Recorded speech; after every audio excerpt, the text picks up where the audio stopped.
It was late spring in Oregon, and the sky above our quiet neighborhood was a soft, flawless blue. The dogwood trees in our backyard stood tall and blooming, soaking up the sun as if they held secrets of their own. I stood in the kitchen barefoot, a warm cup of chamomile tea cradled in my hands. My name is Rachel Monroe, and at 35, I believed I had everything figured out. I was married to Jacob Monroe, a calm, dependable man who rarely raised his voice and always followed through on what was expected of him, sometimes to a fault. We'd been together for 10 years, married for 8. While our relationship was rooted in love and loyalty, something had started to feel too familiar, almost too safe. Jacob worked as a high school science teacher. He was the kind of man who color-coded his sock drawer and never left a dish in the sink. That might sound ideal to some, but lately, I'd begun to wonder if perfection was just another name for boredom. Our nightly conversations had shrunk to brief exchanges about the weather, work stress, and the latest antics from our dog, Scout. Somewhere between utility bills and bedtime routines, we had misplaced the spark. It was around this time that my younger sister, Emily, called to ask if she could stay with us for a while. She was 28, vibrant, spontaneous, and recently healing from a tough breakup with her long-term boyfriend. I hadn't seen her in nearly a year. Life and timing always got in the way, but I had always loved having her around. Emily was the type of woman who lit up any room she entered. I said yes before even asking Jacob. "Emily's coming to stay for a while," I told him that evening. As he scrubbed a plate at the sink, he glanced over his shoulder, his hands still moving in their steady rhythm. "Your sister?" "Sure." "For how long?" "A couple weeks, maybe more. She just needs a place to clear her head." Jacob nodded.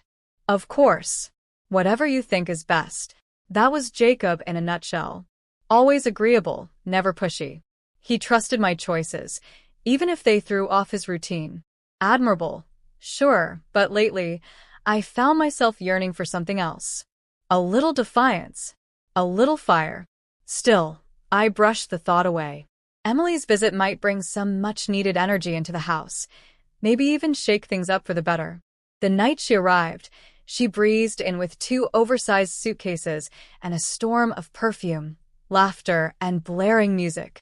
Her honey-blonde hair bounced with every step as she threw her arms around me and waved at Jacob. "Wow, this place hasn't changed a bit," she said, dropping her bags. "Except you guys. You look so grown up." Jacob gave her a polite smile. "Welcome back, Emily." The first few days were a blur of wine-fueled movie nights, sisterly gossip, and catching up. Emily had plenty to say about her ex, her job, and all the cities she wanted to escape to next. Jacob mostly kept his distance, always courteous, always reserved. Emily teased him for being so stiff, and while I laughed it off, I noticed something shift in his eyes. One Friday night, we had dinner out on the deck. The warm air was laced with the scent of grilled vegetables and lemon from the drinks I'd prepared. Emily wore a breezy sundress, her legs folded underneath her as she sipped sangria and told a story that had me laughing so hard I nearly cried. Jacob watched us with his usual calm, but I caught him glancing at her a second too long. I felt something. Not jealousy. Not suspicion. Just curiosity. A small spark lit inside me. Not fear or anger, but intrigue. Later that night, as I lay in bed beside Jacob, the window cracked to let in the rustling breeze. He reached out and touched my back gently. "You're different when she's here," he said. "How?" "You're lighter. "Happier." Like how you used to be." I turned to face him in the dark. "She brings that side out in me. Maybe in both of us." He was quiet. I rested my hand on his chest. "Would you do something for me, Jacob?" "Anything. Even if it's strange?" He hesitated. "You know I trust you." I didn't say anything else, but I held him a little tighter, wondering just how deep that trust went. In the days that followed, I started watching more closely how Emily and Jacob moved around each other. She'd tease him, bump his shoulder playfully, call him Mr. Perfect. He'd blush and let out an awkward laugh, unsure how to respond. I saw how his eyes sometimes followed her when she wasn't looking. It wasn't inappropriate, it was just human.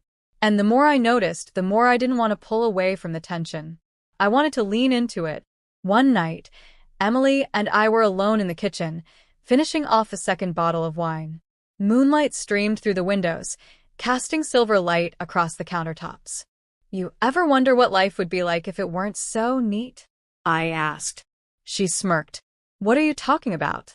I shrugged and swirled the wine in my glass. "You know, letting go of the rules. Doing something unexpected." Her brow lifted. "Are we still talking about life? Or are we talking about Jacob?" I laughed, but she didn't. "You think he'd go for something unexpected?" she asked, voice low. "He would if I asked him to." The silence that followed hung in the air just a beat too long. Then we both laughed, maybe a little too hard, a little too loud. The next morning felt different. The air in the house had a hum to it, charged with something unsaid. Emily was quieter than usual. Jacob was more attentive. I moved through the day with a strange calm, waiting for the moment that would shift everything. That moment came a few nights later. Emily had been out all day. Jacob and I were sitting on the couch, a forgettable old comedy playing in the background. I turned off the TV and faced him. "Jacob, do you trust me?" He looked at me confused. "Of course. I want to invite Emily to join us tonight. Not for anything weird, just to talk. Intimately. Honestly." He blinked. "What kind of talk?" "The kind we never have. The kind that might bring something back into our lives. I just want to see where it leads. But I need you to say yes. I need you to obey me." He didn't speak for a long moment. Then he nodded. "I trust you, Rachel." That night, Emily sat cross-legged at the foot of our bed, a glass of wine in her hand. We talked, really talked, about the past, about choices, about secrets. She asked questions couples rarely voice aloud. What do we miss? What do we fantasize about? What are we afraid of? Jacob's answers surprised me. He admitted to feeling invisible sometimes, like a passenger in his own life. Emily listened closely, her eyes wide, nodding slowly. We stayed up into the early hours, the three of us on the bed like teenagers at a sleepover. No lines were crossed, but something shifted. A door opened, and honesty rushed in, raw and purifying. In the days that followed, the house felt more alive. Jacob laughed at Emily's jokes without hesitation. He smiled more. I felt closer to him than I had in years. Emily, too, seemed lighter, like she'd found a place where she was more than a guest.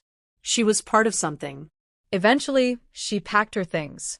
She hugged Jacob tightly, then leaned in and whispered something to me before heading to her car. "Thanks for letting me feel like I belonged. You both needed this." So did I. Jacob and I stood in the driveway, watching her drive away. He reached for my hand. "Thank you," he said. For what? For knowing me better than I knew myself. For inviting her. For seeing what I didn't even realize I was missing.